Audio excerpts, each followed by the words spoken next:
여러분 안녕하십니까? 인문학TV 고경입니다. 이번 시간에는 지난 시간에 이어서 임진왜란 이야기 중에서 일본 왜군과 싸워서 지키지 못한 임진강 전투에 대한 내용을 이야기해 보도록 하겠습니다. 지난 시간에는 일본군이 한성까지 쳐들어와서 급하게 선조 임금이 수도 한성을 탈출해서 개성까지 왔다가 개성에서 평양까지 도착하는 그 과정에 대해서 말씀을 드렸습니다. 오늘 이 시간에는 평양에 도착한 선조 임금이 이제 다시 한번 전열을 가다듬고 일본 왜군을 막아내기 위해서 임진강 전투에 대한 사전 준비 작업을 하는 과정, 그리고 임진강 전투 결과에 대해서 말씀드려 보도록 하겠습니다. 1592년 4월 30일이었죠. 파죽지세로 올라오는 왜군을 피해서 수도 한성을 버리고 파천을 시도한 조선 선조 임금은 개성마저도 포기하고 북쪽으로 다시 출발을 해서 5월 7일 날 평양에 도착을 하게 됩니다. 불과 일주일 만에 서울을 출발해서 평양까지 이동을 한 것입니다. 정신없이 피신하게 급급했던 선조 임금은 평양에 딱 도착하고 나서야 이제 안정을 좀 취하고 전쟁 상황을 뒤집을 수 있는 계획을 세우게 됩니다. 이 당시에 함께 따라왔던 신하들과 선조 임금은 수도 한성을 되찾기 위한 대책회의를 거듭한 끝에 수복 작전을 수행하기로 결정을 합니다. 자, 그 결정 내용은 바로 돌격전입니다. 전공법으로 돌격전을 통해서 수도 한성을 되찾겠다, 이런 계획을 세웠던 겁니다.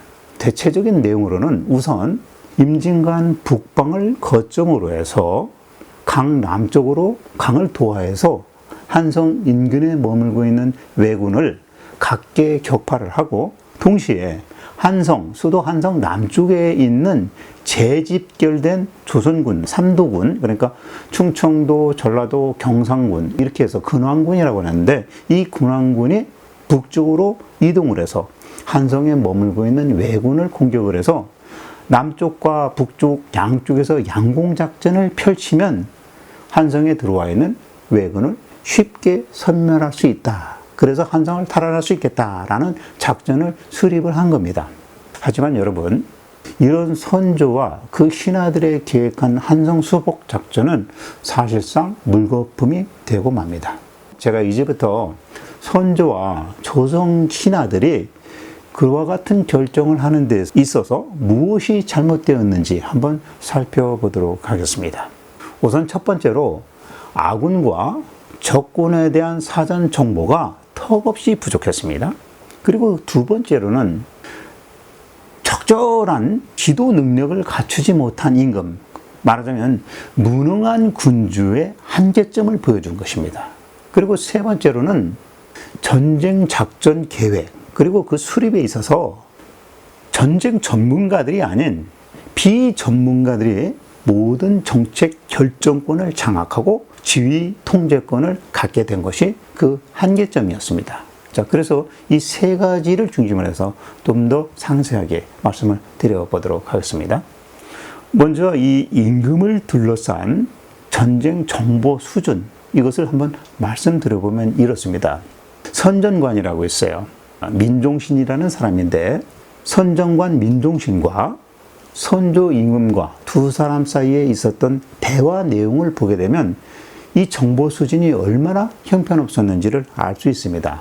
이 선전관이라는 것은 원래 임금의 지시사항을 받고 그것을 직접 전달 대상자를 만나서 전달하고 또 시행하는 이런 역할의 직분입니다. 이 선전관 민종신은 원래 이 임진왜란이 딱 일어나는 그 시점에 선조 임금의 명령을 받고 전라도 나주 그리고 경상도 일대를 쭉 돌면서 임금의 지시사항을 전달했고, 또 그 지역의 현황을 잘 파악을 해서 선조 임금에게 다시 평양까지 찾아와서 그 상황을 쭉 보고를 하는데, 이렇게 보고를 합니다.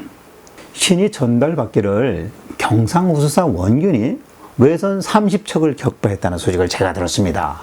그리고 신이 전라도와 경상도, 충청도 일대를 쭉 돌면서 전하께서 파천을 하셨다라는 소식을 알리면서, 이런 상황인데도 불구하고 당신들 장수들은 왜 부하 병사들을 집결해서 한성으로 군대를 몰고 오지 않느냐라고 제가 재촉을 했습니다. 그랬더니 만나는 장수마다 군사가 집결하는 대로 즉시 한성을 향해서 달려가겠습니다라는 약속을 제가 받았습니다라고 선정관 민종신이 출장 갔다 온 결과를 선조임금에게 보고를 합니다. 자, 민종신이 이 보고서에서 전라자수사 이순신 장군이 수군을 이끌고 경상 우수영 지역인 옥포에서 외선과 첫 해상 전투에서 승리한 소식을 간접적으로 듣고 자기 지레 짐작으로 경상 우수영 지역이니까 거기 뭐 원균이 대장으로 가 있으니까 원균의 부대가 승리했다라고 그냥 구두보고를 한 것입니다. 사실 이 선정관 민종신이 뭘 제대로 알지도 못하면서 임금 듣기 좋으라고 승전 수군을 이순신이 아닌 원균의 수군이다라고 보고를 했던 겁니다. 자, 여러분, 우리 속담에 이런 말이 있습니다. 재주는 곰이 부리고 돈은 되놈이 가져간다 라는 말이 있죠. 민종신의 이러한 보고를 만약에 이순신 장군이 그 당시에 알았더라면 무척 억울했을 것 같습니다. 하지만 이 오류는 그로부터 며칠이 더 지난 뒤 같은 달 5월 25일자에 이순신 장군이 직접 작성해서 임금에게 올렸던 옥포 파회 병정이라는 장계를 통해서 올바르게 정상화됩니다. 자, 하지만 이 이전까지만 해도 선조 임금은 남해 해전 최초의 승리, 옥포 해전은 원균이 세운 공으로 잘못 알고 있었던 것입니다. 또 이 선조는 민종신의 그 보고 내용을 전달받고 이렇게 말합니다. 야, 그러면 여기 평양에서 정예 병력을 모아가지고 우리가 그 남쪽으로 지원을 한다면 한성에 머물고 있는 왜군은 남북 양면 공격을 통해서 우리가 내쫓을 수 있을 것 같다라고 선조가 말을 합니다. 선조의 이와 같이 들뜬 마음을 눈치챈 민종신이 선조 임금의 눈치를 살짝 살피더니만 잘못된 허위 정보를 마치 사실인 양 더 과대 포장해서 보고를 했고, 거기에 더해서 이 평양에서 출발한 정예 병력은 많이도 필요 없고 100명, 딱 100명이면 충분합니다라고 말을 하면서 오히려 선조를 농락을 합니다. 더 나아가서 이 민종신은 당초에 조선군이 왜군과 처음 싸운 장소가 사실은 여러분 아십니까? 부산성, 동래성이죠. 근데 그 사실도 모르면서 김해와 밀양에서 싸웠다라고 허위 보고까지 합니다. 참, 현장에 가보지도 않고 들은 풍을 가지고 왜군과 싸운 첫 장소가 어딘지도 제대로 보고하지 못한 이러한 선전관이었습니다. 자, 이런 사람이 평양에서 정예병력 100명, 딱 100명만 보내면 왜군을 막기에 충분하다라고 말을 했습니다. 간신이나 언급할 그런 내용이죠. 자, 이 정도 병력으로 만약에 왜군을 막을 수 있었더라면 왜군을 피해가지고 한 나라의 임금이 자기가 중심으로 있던 수도 한성을 포기하고 밤에 몰래 빠져나와서 일주일 만에 평양까지 도망을 쳤단 말입니까? 이런 허무맹랑한 민종신의 말을 듣고도 선조 임금은 전혀 의심도 하지 않은 채 그대로 믿어줍니다. 자, 선조야말로 어떻게 보면 얼마나 무능하면서 또 사람 볼 줄 모르는 그런 군주인가라는 생각이 듭니다. 선조가 또 질문을 이렇게 합니다. 현재 부산포에 왜군이 얼마나 남아있느냐라고 묻습니다. 그러니까 이때 민종신이 마치 자기가 부산포를 다녀온 것처럼 이렇게 말합니다. 100명 정도밖에 없다고 알고 있습니다. 라고 말합니다. 자, 100명밖에 없었을 것 같으면 그 부산이 왜 계속 그렇게 일본에게 약탈을 당했겠습니까? 우리 부산에 남아있는 패잔병들이 그 100명 못 이겨서 되찾지 못했을까요? 이와 같이 형편없는 정보력을 가지고 선조와 선정관이 이야기를 하고 있습니다. 선조는 이런 엉터리 정보를 믿고 왜군의 규모를 옛날에 그 이전에 임진왜란이 일어나기 이전에 남해안에 왜구 해적들이 뭐 10,000명에서 한 20,000명 정도씩 이렇게 쳐들어왔다고 합니다. 그러니까 선조임금 이 정도 얘기를 듣고 뭐 그 정도 왜구가 왔겠지라고 지레짐작을 한 겁니다.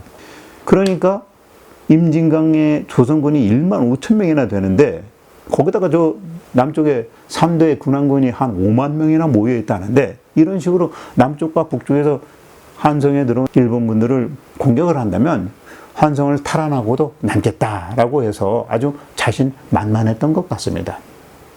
사실 그렇지는 않았죠. 이 시점에 왜군은 약 20만 명이 한반도에 넘어왔습니다. 그걸 누구도 몰랐던 겁니다.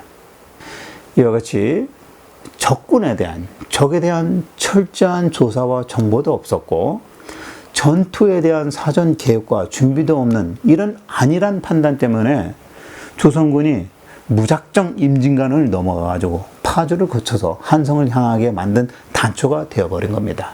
이런 고사성어가 있습니다.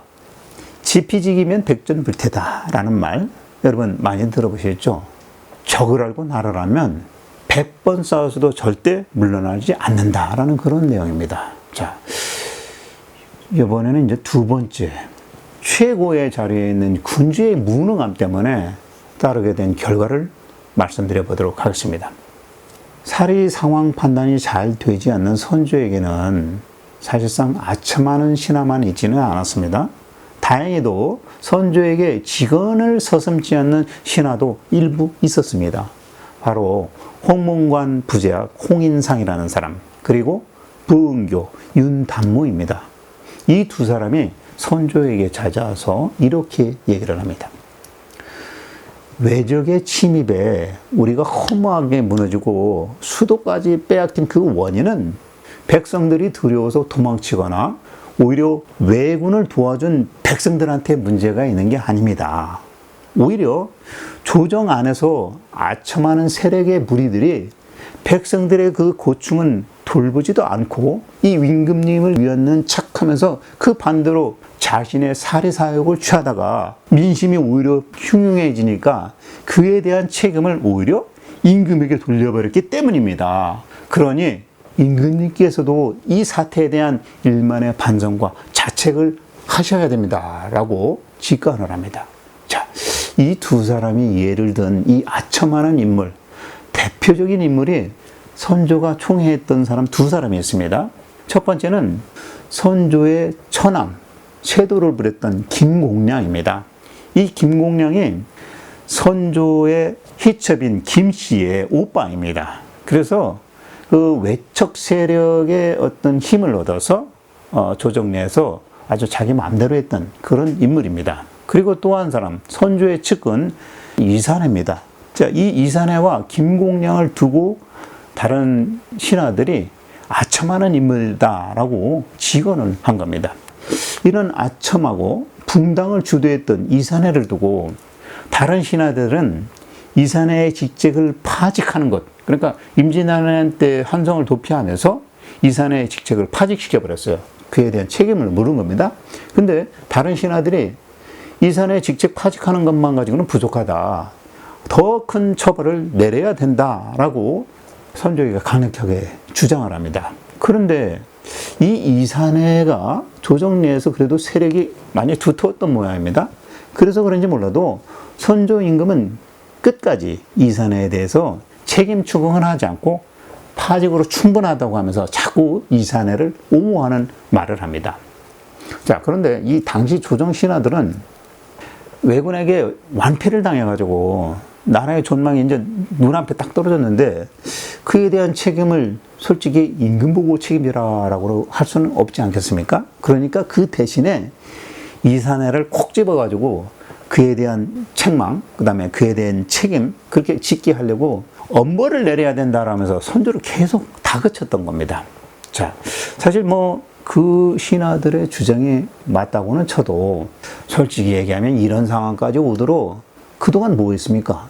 말도 하지 않고 지켜만 보고 왔고 이산해가 어떤 일을 하든 모르는 체 하고 있다가 이제 와서 이산해를 확 몰아세우는 거는 어찌 보면 이 누군가 한 사람의 희생양을 만들어야 하지 않겠느냐라는 그런 심리에서 나온 것 같습니다. 그때까지 입 꽉 다물고 있다가 문제가 터져 나오니까 문제 제기하는 그런 관료는 사실상 필요 없는 것이죠. 그런 문제가 발생되기 이전에 충언과 직언을 했었어야 하는 거죠. 소 잃고 외양간 고쳐봐야 잃어버린 소가 스스로 찾아 돌아오지는 않는다라는 얘기입니다. 자, 그러면 이번에는 이 무능한 조정 신하들이 외양간을 어떻게 고치려고 하는지 예를 들면서 말씀을 드려보도록 하겠습니다. 조정 신하들의 수준이 행정과 관리 능력 면에 있어서 무능함을 그대로 보여주는 사례가 되겠습니다. 이 시점에 박성립이라는 사람이 어떤 성과를 냈어요. 말하자면 박성립이 무관이었습니다. 그래서 그가 혼자 나와가지고 왜군의 몇몇을 참수시켜 버렸습니다. 그러니까 상줄만 하죠. 그러니까 그때 이 비변사 조정에서 박성립을 막 추켜 세우면서 박성립의 이러한 공적과는 달리 저 임진광에서 진을 치고 도대체 끔찍도 않는 저 도원소 김명원을 비난을 합니다. 사실 이 김명원은 군 통솔 책임자입니다. 그런데도 불구하고 임진강에서 딱 머물고 더 이상 왜군에 대해서 대항을 하지 않고 지키기만 있는 겁니다. 사실 이 김명원이 그 이전에 한강을 지키라는 명령을 선조에게 받았는데 한강 건너편에서 지키고 있다가 왜군들이 한강을 넘어오려고 하는 모습을 보고 먼저 도망간 사람이에요. 그래서 도망가가지고 다시 임진강까지 올라와서 임진강에서도 역시 왜군을 칠 생각은 하지 않고 그냥 임진강에 지키고 나아가지 않았던 그런 장수입니다. 사실은 문관인데 도원술이 임명돼가지고 총 책임자였던 거죠. 이와 같이 김명원을 군 통솔 책임자로 두었지만서도 아무런 하는 일이 없으니까 조정 신하들이 차라리 나이도 있고 경력도 좀 풍부한 유국량이라는 사람을 직접 파견을 해서 거기에 있는 신할 장군과 힘을 합쳐서 왜군을 먼저 선제 공격하도록 합시다라고 임금에게 주청을 올립니다. 또 한편 이조에서는 이와 같이 용맹을 펼쳤던 박성립의 품계를 이제 올려주려고 하는데 한성 도성을 급하게 빠져나오느라고 이 도장, 관인을 미처 챙겨오지 못했습니다. 그래서 이 도장을 찍어줘야 되는데 승정원의 이 관인 대신에 승정원의 그 서명만으로 포상을 해도 되겠습니까? 라고 임금에게 물어봅니다. 그러니까 임금이 그렇게 해라 하니까 사인으로 대신해서 이 박성립의 품계를 올려줍니다. 자, 이처럼 한 사람 박성립의 공적을 두고 비변사에서는 임진강에서 눌러 앉아서 끔찍도 않고 있는 김명원에게 경고장을 날리기 위해서 박성립을 본부교의 그 한 예로 세웠고, 또 이주에서는 박성립을 뭐가 그렇게 급했는지 관인도 없는데 사인까지 해줘가면서 박성립을 포상을 했습니다. 자, 이렇게 박성립의 공적을 부풀려 주면 움직이지 않는 도원수 김명원도 떨쳐 일어나서 이제 군대를 이끌고 왜군을 향해서 진군할 것으로 이렇게 예상을 했던 겁니다. 그리고 이 담력 있다는 이유를 들어가지고 유국량이라는 사람을 앞세워서 왜군을 상대로 돌격전을 감행하자라는 작전을 수립하게 된 것이죠. 자, 여기서 왜군의 상황과 왜군의 전력에 대한 분석, 뭐 이러한 대화는 조정신하와 선조 임금 간에는 전혀 언급되는 게 없어요. 그저 왜군은 난 잘 모르겠고 우리 저 김명원이가 도대체 뭐 하는지 모르겠다라고 해서 투정만 일삼습니다. 군사학에 대해서 전혀 모르는 임금, 그리고 문관들로 주축이 된 조정 대신들이 그저 당장 왜군을 반격해서 당장이라도 승리라도 내놓아야 하는 조급함이 앞섰던 것 같습니다. 자, 이처럼 현재 우리나라도 어떤 시체적 결격 사회를 이유로 해서 군 복무도 면제받은 사람이 군대 총지휘권을 행사하고 있습니다. 총 한 번 들어보지도 만져보지도 못한 사람이 이 나라의 최고 군 통수권자입니다. 솔직히 걱정이 됩니다. 자, 그러면 이제부터 임진강 전투에서 조선군이 대파를 당하고 결국 선조가 평양마저 포기하고 신주를 향해서 출발을 결심하게 되는 그 내용을 이야기해 보도록 하겠습니다. 자, 먼저 임진강에 배치된 조선군의 상황부터 좀 설명해 보도록 하겠습니다. 자, 제1진으로 임진강 하류 지역 동파역의 임진나루에서는 한강에서 왜군을 보고서 깜짝 놀라서 싸우지도 않고 후퇴한 도원수 김명원 그리고 그의 군사 7,000명이 포진하고 있었습니다. 그리고 선조에서 발탁되어서 파견된 한응이라는 사람, 그리고 강변에서 내려온 정예군사 3,000명이 있었습니다. 자, 여기서 강변이라면 압록강 근처입니다. 압록강 근처 여진족을 침탈을 방어하고 있었던 용병들입니다. 참 잘 싸웠다고 해요. 강하고. 그래서 그 강변에서 내려온 정예군사 3,000명이 한응인의 부하로 연결이 돼서 또 이 임진강 나루에 있었습니다. 그리고 담력 있다라는 비변서에서 추천을 받은 유공량, 그리고 군대 군기 잡는 검찰사 역할을 하는 박충관, 그리고 충주 전투에서 전사한 신립장군이 있죠. 이 신립장군의 동생이 있습니다. 함경도 병사 출신 신할, 그리고 경기감사 권징, 이 여러 장수들이 주축이 되어서 대략 한 1만 명 정도의 조선군이 임진강 나루에 있었습니다. 또 두 번째, 제2진으로는 임진강 중류, 대탄여우를 중심으로 해서 한성을 지키라고 했는데 도성을 지키지 않고 물러서 도망쳐버렸던 도검찰사 이양원, 그리고 그의 군사 5,000명, 또 상주 전투에서 패배하고 도주했던 순변사 이일, 그리고 사실상 김명원의 부장인 신각이 김명원 밑에 있지 않고 오히려 이양원을 따라와서 임진강 중류에 와 있었습니다. 자, 지금 표현으로 말하자면 이 신각이라는 장소는 자기 맡은 위수 지역을 이탈한 상태였다라고 말할 수 있겠죠. 자, 이렇게 해서 조선군의 총 병력 1만 5천 명이 임진강 북쪽에서 왜군이 도강에 올라오지 못하도록 대치하고 있었습니다. 한편 왜군의 규모와 위치로는 한성을 기점으로 해서 파주와 양주, 이 양방향으로 갓도 기요마사를 주장으로 해서 왜군 1만 5천이 대치 중에 있었습니다. 자, 이런 상황에서 선조 임금과 조선의 조정 신하들은 조선 군대의 지휘체계를 뒤흔들어 놓는 그런 역할을 하고 있습니다. 그 이야기를 한번 해보도록 하겠습니다. 처음에 왜군이 막 몰려올 때 한강을 사수하라고 했는데 한강을 사수하지 않고 도망쳤던 김명원은 임진강까지 물러나서 다시 진을 딱 칩니다. 자, 이때 왜군은 임진강까지 당도를 해서 넘어가려고 했는데 도강할 배도 없고 당장에 도강하기에는 어렵다라는 그런 판단을 합니다. 자, 그런데 정작 탕쌍공론을 일삼는 조정의 문신들은 아니 왜군이 지쳐서 임진강을 넘지 못하고 있는데 왜 김명원은 잠자코만 있느냐라고 하면서 원성을 높입니다. 마침내 그에 대한 대안으로 조정 문신들 중에서 윤두수가 나서서 이렇게 말합니다. 한응인의 관상을 보니 그 관상에 복기가 있습니다. 그러니까 그 한응인에게 기회를 좀 주는 게 어떻겠습니까? 라고 선조에게 추천을 합니다. 원래 이 한응인을 선조가 좀 총애를 하고 있었습니다. 그래서 선조는 한응인을 부르고 또 그 한응인에게 그동안 조선의 그 여진족, 북방민족의 침탈을 막아왔던, 오랑캐를 막아왔던 강변의 정예 병력이 한 3,000명 정도가 있는데 그 병력들을 철수를 시켜서 임진강으로 오게 합니다. 그리고 그 병력 3,000명을 한응인의 휘하에 두도록 별동부대를 구성시켜줍니다. 그리고 나서 한응인에게 당신 임진강 내려가거들랑 도원수 김명원 지휘 받지 말고 당신이 독자적으로 행동해 라고 선조가 아주 힘을 팍 불어넣습니다. 그리고 나서 당신은 임진강 건너서 왜군을 몰아내고 한성을 수복해 이렇게 명령을 내립니다. 자, 이 얘기 여러분 듣다 보니 저 이런 생각 났습니다.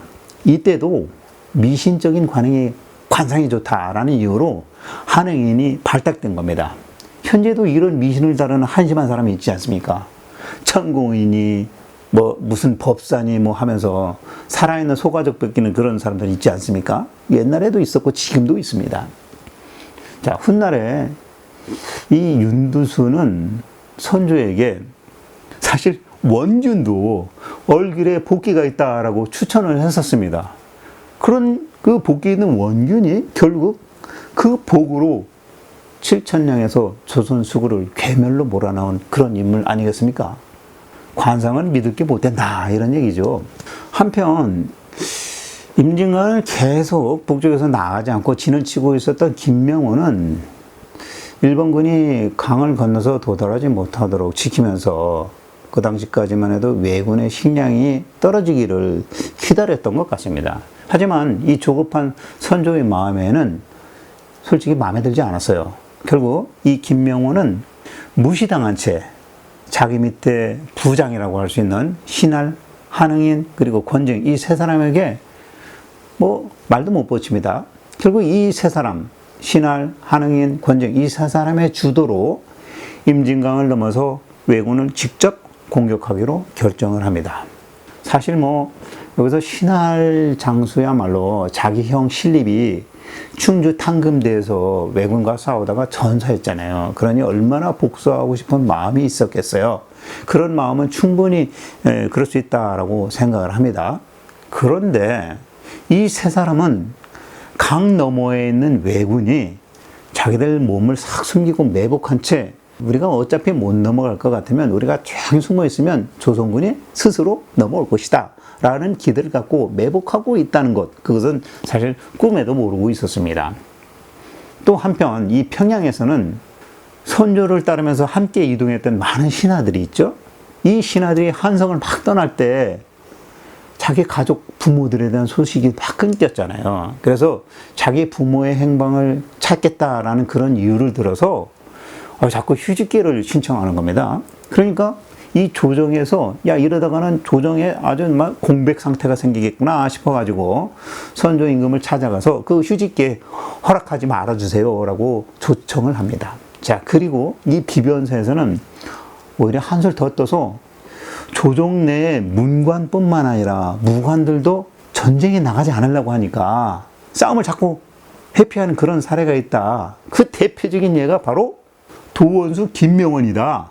근데 이 도원수 김명원 밑에 또 그 부하 장수 중에서 신각이라는 사람이 도원수 김명원을 따르지 않고 도검차사 이양원한테 가 있다. 그러니 이 신각이 얼마나 분유를 우습게 보고 이렇게 했겠느냐. 그러니 잡아다가 참수를 해야 합니다. 라고 임금에게 상소를 합니다. 자, 그러니까 이 미련하고 아둔한 선조가 바로 승인을 하는 거예요. 결국 왕이 사자를 보냅니다. 신각을 죽이라고. 군권을 흐트러놨다라는 이유입니다. 그래서 이 사자가 신각을 찾아가서 왕의 명령을 전달합니다. 그러니까 결국 신각은 참수역을 당하게 됩니다. 자, 그런데 사실 이 이전에 이 신각이라는 사람은 도성을 지키다가 양주로 퇴각한 이양원이라는 사람을 따라간 건데, 그곳에서 사실 함경우도 병사 이혼이라는 사람과 함께 군사를 구성을 해가지고 민가를 약탈하고 있던 왜적 한 60명 정도를 몰패는 그런 전과를 올리고 돌아왔습니다. 그런데 이것을 모르고 있던 김명원이 자기 부장 신각이 나를 따르지 않고 지 멋대로 위수 지역을 이탈했다라고 조정에 보고를 했었던 거예요. 그래서 이 보고를 받은 비변사가 선조에게 그 이야기를 했고, 이 자초지명을 제대로 알아보지도 않은 선조는 그 말만 믿고 선정관을 신각에게 보내서 신각을 참수해라 라고 명령을 했던 겁니다. 그래서 신각이 참수를 당한 겁니다. 하필 이 신각이 참수당하는 그날 선조는 신각이 병력을 이끌고 한성까지 들어가서 왜구 60명을 제거했다라는 소식을 뒤늦게 받은 거예요. 그러니까 아차 싶어가지고 선조가 부랴부랴 신각 참수하라는 거 그거 정지시켜, 집행 정지시켜 라고 다시 사람을 보냈는데 이미 이 신각은 참수를 당하고 난 이후에 도착을 했던 겁니다. 그러니 이 공적을 세우고도 참수를 당한 신각이 있었던 겁니다. 얼마나 말도 안 되는 그런 상황이겠습니까? 그런데 여기서 제가 한 가지 궁금한 거, 신각이 도대체 왜 자기 상관인 김명원을 따라가지 않고 오히려 자기하고 관련 없는 이양원을 찾아갔는지, 그게 좀 퀘스천입니다. 그 이유를 꼭 알고 싶은데 역사적 사료 어디에도 신각이 이양원을 따라간 이유에 대해서는 아무런 사료가 없습니다. 아마 제 생각에 신각은 자기 상사 김명원이 한강에서 싸우지도 않고 딱 도망가는 것을 보니까 이 사람을 따랐다가는 안 되겠구나, 무능하구나 라는 그런 인식을 하고 차라리 그보다 이양원을 따르기로 결심했던 것이 아닌가라는 생각이 듭니다. 자, 한편 이 한응인, 선조의 지명을 받은, 총애를 받은 한응인이 임진강으로 딱 보내졌죠. 자, 근데 한응인이 선조의 명령을 받고 임진강에 도착한 지 한 일주일 정도가 지났습니다. 근데 조정에서는 이제 임진강에서 슬슬 승전보가 올 것이라고 기대를 했는데, 거기다 또 동시에 이 남쪽에 있는 근황군, 삼도의 그 재집결한 군사들도 이제 움직여가지고 한성 탈환을 위해서 착착 잘 준비되고 있을 것이다 라고 선조와 또 조정 신하들은 잔뜩 기대를 했었습니다. 그런데 사실 솔직히 말하면 왜군의 규모와 현황도 제대로 파악하지 못한 상태에서 아군의 움직임이 잘 풀릴 리 있겠습니까? 거기다가 양주에서는 왜군과 싸워 승리했던 신각이 포상은 고사하고 왕의 명령에 받아가지고 참소를 당했는데, 그 밑에 있는 휘하 군사들이 왜군과 싸워 승리하겠다라는 그런 사기가 스스로 끌어오를 수 있겠습니까? 여기까지만 봐도 이미 임진강 전투는 패배할 수밖에 없는 그런 상황이었습니다. 그런데도 모두 아주 막연한 기대만 가지고 승리하리라라고 조정에서는 생각을 했었던 겁니다. 여러분, 세상에는 공짜는 없습니다. 생각만 가지고 이루어지는 것은 단 하나도 없습니다. 쉽게 로또 1등 당첨도 어쩌다가 복권 산 사람이 당첨되지 않습니다.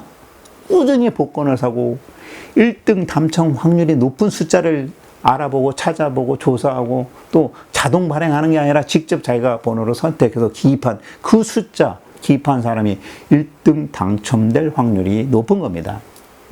한편 이 신각이 억울하게 참수를 당한 이후에 한응인이 주둔하고 있던 임진강 하루에서는 압록강에서 활약했던 강병군이 막 이제 도착하기 시작합니다. 근데 이 한응인은 이 강병군들이 도착하자마자 곧바로 임진강을 넘어서 왜군을 치려고 막 서두릅니다. 그러니까 일부 이 강병군의 그 순회 군부 있죠? 이 사람들이 막 압록강을 출발해가지고 임진강에 온 지 얼마 되지도 않았고, 또 같이 함께 왔던 이 병사들은 급하게 오느라고 밥도 제대로 못 먹고 제대로 쉬지도 못하고 좀 지쳐있다. 또 아직 뭐 그 3,000명이라는 병력이 다 도착한 것도 아니고 순차적으로 쭉 도착하고 있는데 벌써 출정하려고 하느냐. 조금 휴식을 좀 취하고 재정비를 해서 기력이 다시 재충전이 된다면 그때 출정을 하자라고 건의를 합니다. 자, 그런데 이 한응인은 선조 임금의 총애를 너무 받아서 잔뜩 들떠 있어서 그랬는지 몰라도 한시가 급하다, 이 시기에 무슨 배부른 소리를 하냐면서 오히려 조금 쉬었다, 휴식을 취한 다음에 재직결하고 다시 나서자라고 했던 이 강병군의 수뇌부 몇 명을 본보기로 목을 베어버립니다. 자, 이때 솔직히 그 지휘권을 상실한 상사 도원수 김명원도 이 미쳐 날뛰는 한응인을 만류하거나 저지할 수도 없었던 겁니다. 왜냐?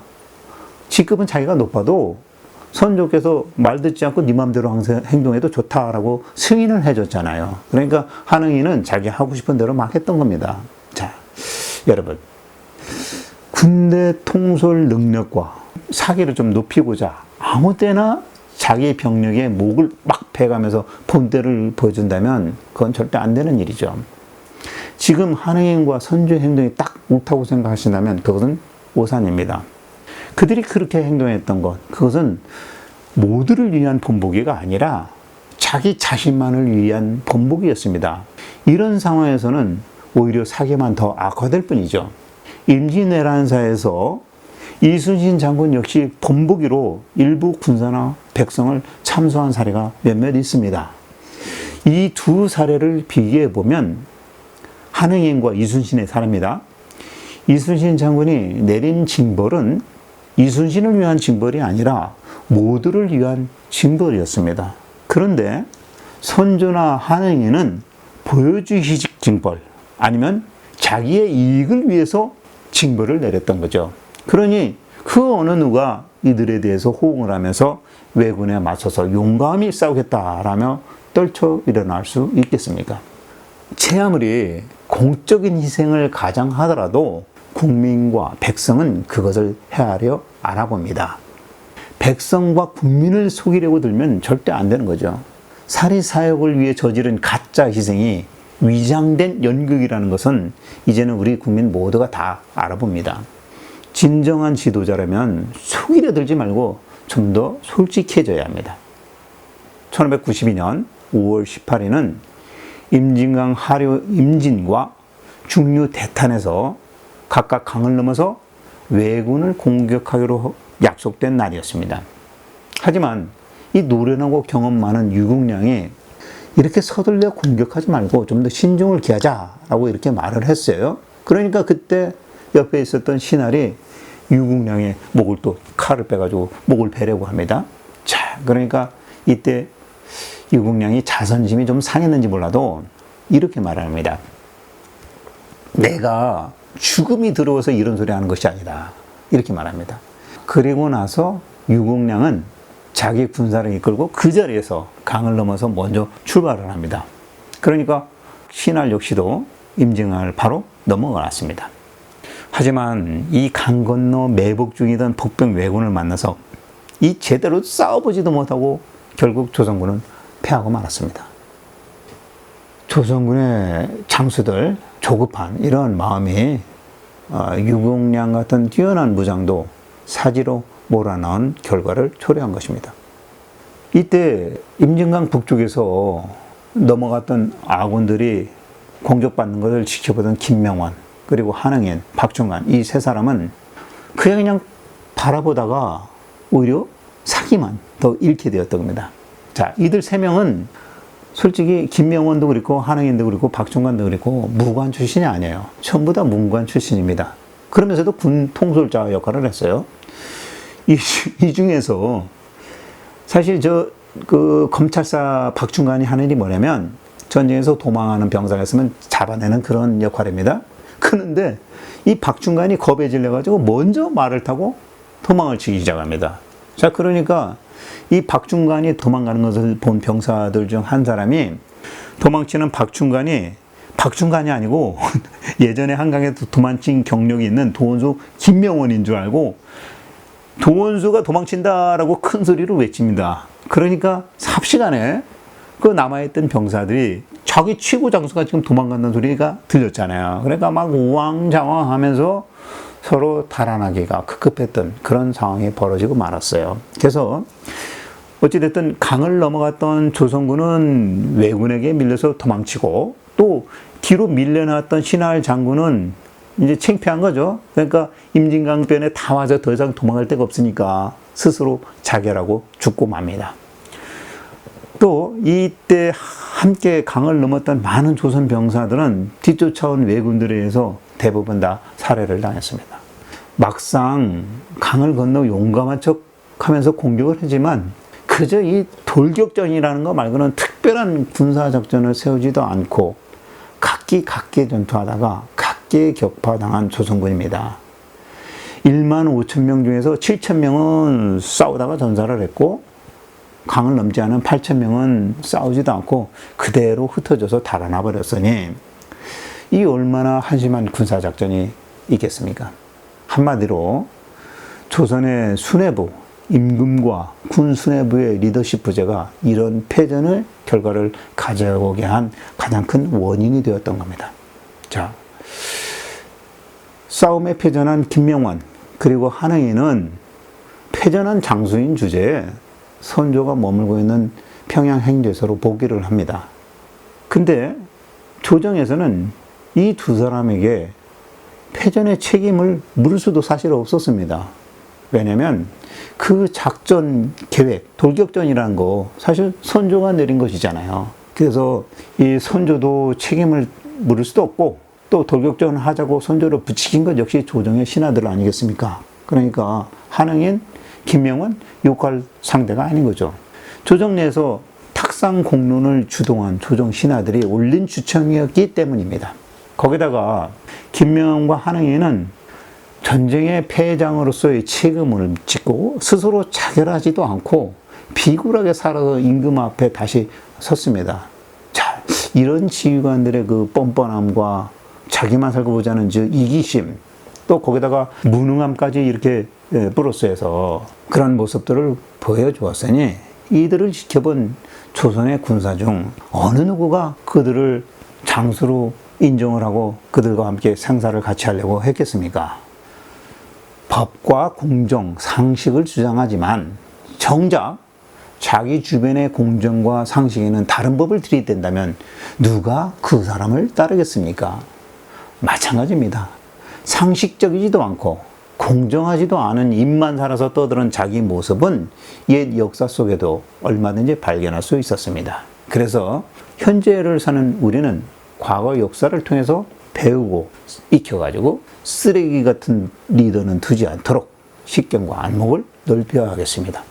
훌륭한 리더냐 아니냐를 알아보는 가장 간단한 방법이 바로 공적인 것을 앞세워서 사적인 이익을 취하는 인물인지 아니면 진정한 공공의 이익을 위해서 일하는 인물인지 구분하면 바로 구분됩니다. 자, 선조 앞에서 김명훈은 선조가 앞으로 어떻게 했으면 좋겠는가 라고 이렇게 물으니까 김명훈은 이렇게 대답합니다. 저는 패전한 신하로 목숨만 유지하게 해주신다면 감사하겠습니다 라고 목숨을 구걸하는 대답을 합니다. 조정의 신하들은 패전의 원인은 한은희에 있다 라면서 한응인에게 모든 책임을 전가시켜버렸습니다. 한응인이 독박을 쓴 겁니다. 그리고 이 김명원에게는 다시 명예를 회복할 기회를 주겠다면서 이제 평양 서쪽 방어를 책임져라. 그래서 다시 한번 공을 올려야 되지 않겠느냐라고 하면서 서쪽 방어 책임자로 임명을 합니다. 패전 책임이 한응인에게 있다면서 둘러친 이 신하들의 건의에 선조는 그런 한응인을 솔직히 자기가 선택하고 돌격작전을 명령을 했으니까 이러지도 못하고 저러지도 못하고 얼버무려 넘겨버렸습니다. 자, 이와 같이 무능한 조정에서는 이제 임진강 전투도 패하고 군사들은 죽거나 해산되어 버렸으니까 다시 다급해지기 시작을 합니다. 자, 이제 평양도 안전한 곳이 되지 못하고 대동강마저 지켜낼 수 있을까라는 의심이 들기 시작을 합니다. 자, 이미 한강은 싸우지도 않고 그냥 포기를 했었고 임진강은 무모하게 싸우려 덤벼들었다가 지켜내지도 못했습니다. 그러니 이제 이 평양의 대동강은 어떻게 지켜내야 할지 난제가 되어버렸습니다. 그래서 선택한 방법입니다. 무능했던 선조는 이렇게 결정을 합니다. 짐은 북쪽으로 달아나 여차하면 명나라로 넘어가랜다. 너희들은 최선을 다해서 대동강을 잘 지켜주기를 바란다. 대동강에서 열심히 싸워서 명나라로 도주할 수 있는 시간을 좀 벌어달라라고 명한 것 같습니다. 자, 여기까지가 임진강 전투에 대한 내용입니다.